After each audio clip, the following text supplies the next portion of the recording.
Russell Montgomery sat in his usual corner booth at Riverside Diner, not because the food was exceptional, but because something about the place felt safe, familiar.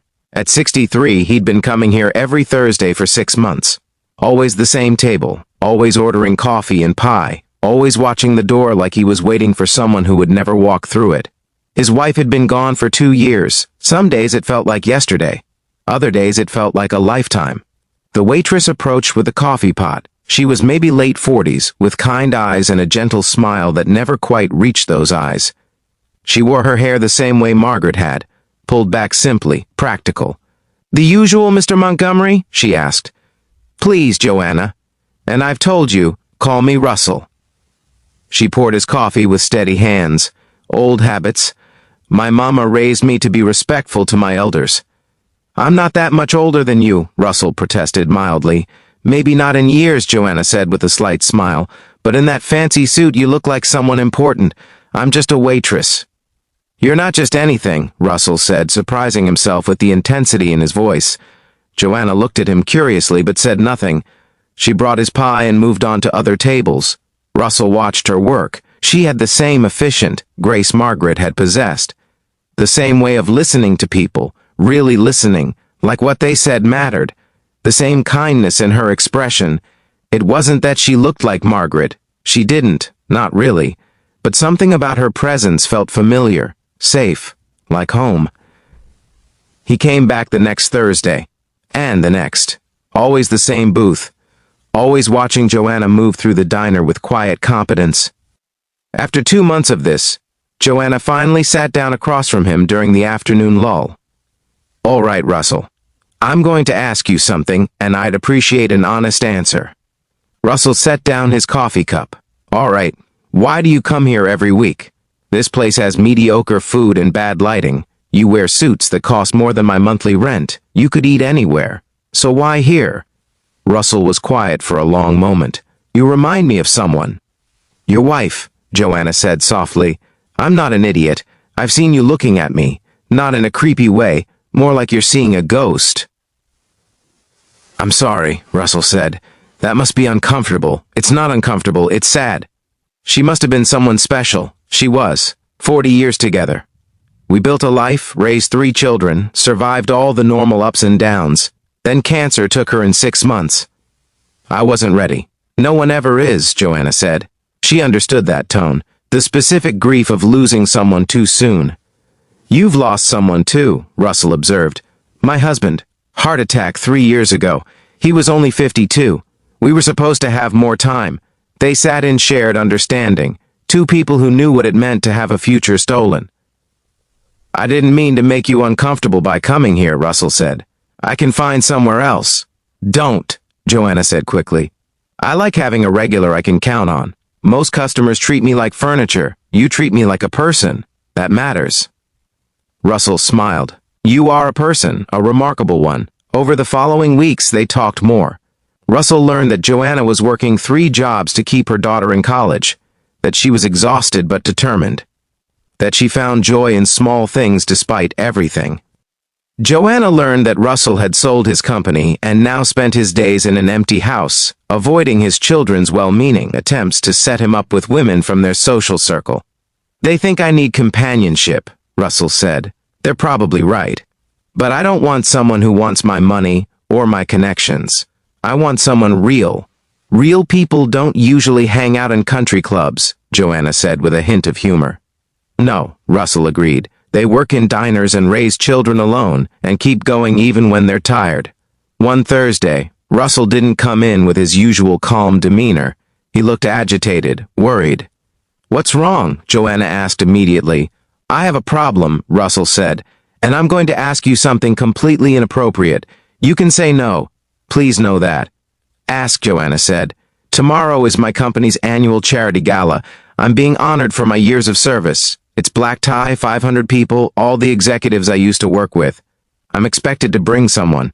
My children keep trying to set me up, but I can't face another blind date with some society woman who wants to discuss her portfolio." He took a breath. "Would you consider being my date? Just for the evening. I'll pay you for your time, buy you a dress, whatever you need. I just need someone who feels real. Someone who won't make me feel like I'm betraying Margaret's memory by existing. Joanna stared at him. You want to pay me to be your date? I know how it sounds. I'm sorry. Forget I asked. I didn't say no, Joanna interrupted. I'm just trying to understand. You want me, a diner waitress, to go to a fancy gala with you because I remind you of your wife? Because you're kind, Russell corrected. Because you see me as a person, not a bank account. Because when I'm here with you, I feel less alone. The gala is just an excuse. Joanna was quiet for a long moment. I don't want your money, but I'll go. Because you've been kind to me too. Because lonely recognizes lonely. And because maybe we both need to remember how to be around people again. The next evening, Russell picked Joanna up from her small apartment. She wore a simple navy dress she'd borrowed from a friend. No jewelry, minimal makeup. She looked beautiful in her authenticity. At the gala, Russell could feel people staring, wondering who this woman was. Why the former CEO had brought someone so obviously not from their world. He didn't care. Joanna was nervous but handled it with grace. When people asked what she did, she answered honestly. I'm a waitress. I work at Riverside Diner. Some people looked down on her. Others were intrigued by her candor.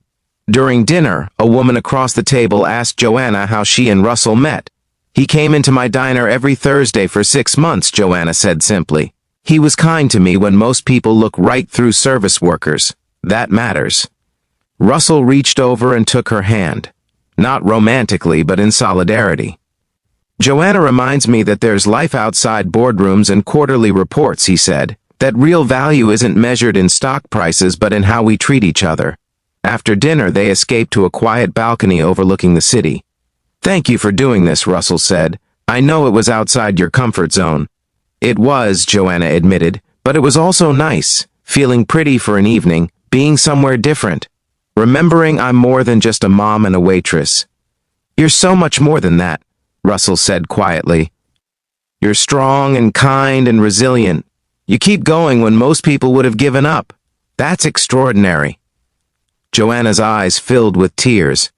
No one's called me extraordinary in a long time. Then people haven't been paying attention. They stood in comfortable silence, looking at the city lights. Russell, can I ask you something? Joanna said. Anything. When you look at me, do you see me, or do you see her? Russell considered the question carefully. At first, I saw echoes of her. But the more I know you, the more I see you. You're not a replacement for Margaret. You're someone new, someone I'm grateful to know. I'm glad, Joanna said, because I like you too, not for your money or your status, just for you. The man who sits in my booth every Thursday and makes me feel like I matter. 3 months later, Joanna and Russell still met every Thursday. Sometimes at the diner, sometimes at Russell's house where he'd learned to cook simple meals. Sometimes at the park where they walked and talked about everything and nothing. Russell's children were confused at first. Then they saw how their father smiled again. How he seemed present in a way he hadn't been since their mother died. Joanna's daughter came home from college and met Russell. Later she told her mother, He's good for you, Mom. You seem happy. I am happy, Joanna admitted. Not like before with your dad. Different, but real. Russell learned that healing doesn't mean forgetting. That loving someone new doesn't diminish the love that came before. That sometimes the most profound connections come from the simplest places. And Joanna learned that being seen, really seen by someone who values you is worth more than all the fancy galas in the world. 6 months after that first gala, Russell sat in his usual booth, waiting for Joanna's shift to end. When she finally sat down across from him, he took her hand. I have a question, he said, and you can absolutely say no. What, would you like to be my date again? Not for one day, for all the days, if you'll have me. Joanna smiled, tears in her eyes. I thought you'd never ask. Sometimes love finds us in the most ordinary places. Sometimes the people we need most are serving coffee in corner booths, waiting for someone to really see them. If this story moved you, please like, share, and subscribe. Comment about someone who saw you when you felt invisible. Sometimes the greatest love stories start with the simplest kindness.